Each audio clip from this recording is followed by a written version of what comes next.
مولانا ایک آڈیو آپ کے حوالے سے وائرل ہوئی جس میں آپ اس بات کا اعلان کر رہے ہیں کہ اگر فیصل مسجد کے اندر بے پردگی نہ روکی گئی اور جو سیاح وہاں پہ جاتے ہیں جس طریقے سے فیصل مسجد کے اندر اسلام آباد میں، تو آپ نے اس بات کا اعلان کیا کہ آپ از خود مسجد کا کنٹرول سنبھال لیں گے۔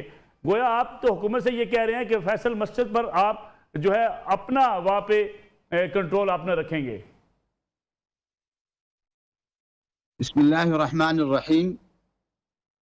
ہم تو فیصل مسجد ہی نہیں، بادشاہی مسجد سمیت تمام مساجد کے تقدس کو آج پامال کیا جا رہا ہے اور بے حیائی فحاشی بہت زیادہ پھیل گئی ہے۔ اس حوالے سے ہم نے حکومت سے یہ بات عرض کی ہے کہ وہ فیصل مسجد کے تقدس کو بحال کرے اور وہاں ایسا نظم بنائے کہ وہاں جو ہماری بہنیں اور بیٹیاں آتی ہیں وہ پردے کے ساتھ آئیں، اور بہنیں اور بیٹیوں کے لیے الگ مقام متعین کیے جائے، وہاں آئیں، نماز پڑھیں، قرآن پڑھیں، تلاوت کریں، ذکر اذکار کا اہتمام کریں۔ لیکن جو فیصل مسجد کے اندر بے حیائی فحاشی ہے، اس کا ہم خاتمہ چاہتے ہیں۔ یہ بات ہم نے عرض کی ہے کہ اگر حکومت نے اس پر توجہ نہ دی تو ہم وہاں جا سکتے ہیں اور وہاں جا کر عارضی طور پر اس کا انتظام سنبھال سکتے ہیں، اور سنبھال کر وہاں اس کے تقدس کی جو پامالی ہے اس کو ختم کریں اور وہاں ایک بہتر نظم قائم کریں۔ یہ ہمارا ایک مقصد ہے اور اس بات میں نے اپنے بیان میں کہی ہے۔ مولانا عبدالعزیز صاحب، فیصل مسجد ہو، بادشاہی مسجد لاہور ہو، وہاں پہ ایک باقاعدہ انتظامیہ موجود ہے۔ انتظامیہ کی موجودگی میں آپ انہیں توجہ تو دلا سکتے ہیں، لیکن آپ کی طرف سے یہ کہنا کہ آپ مسجد کا جا کے کنٹرول سنبھال لیں گے، وہاں جا کے بیٹھ جائیں گے، مداخلت نہیں سمجھتے؟ یہ ریاستی کام میں ہم تو سمجھتے ہیں کہ ریاست تو اللہ تبارک و تعالیٰ کی ہے، یہ تو ریاستی کام میں مداخلت تو حکومت کر رہی ہے۔ ابھی انہوں نے ایک قومی اسمبلی میں بل پاس کیا ہے غالباً، جس میں یہ کہا ہے کہ جو لوگ بدکاری کریں گے ان کو جو ہے نامرد کر دیا جائے گا۔ تو یہ کیا اللہ تعالیٰ کی ریاست میں مداخلت نہیں ہو رہی؟ 75 سال سے اللہ تبارک و تعالیٰ کی ریاست میں مداخلت کی جا رہی ہے پاس ہونے اور والا قومی بل کا حصہ اسمبلی نہیں ہے یہ غیر چیز۔ شرعی قوانین بنا رہی ہے۔ مولانا کوئی ایسا بل پاس نہیں ہوا، کوئی کسی بل کا حصہ نہیں ہے یہ چیز؟ ہم نے تو سنا یہ ہے کہ ایسی کوئی بات آئی ہے اور اس پر وہاں کے بیانات بھی آئے ہیں کہ یا بحث ہو رہی ہے کہ ایسا بل پاس کیا جائے، جس پر بعض ویڈیو ہم نے دیکھی ہیں کہ وہاں قومی اسمبلی کے لوگوں نے اعتراض کیا ہے۔ ایسی بات ہے، اور پھر یہاں سود عام ہے، فحاشی عام ہے، اور یعنی عام ہے۔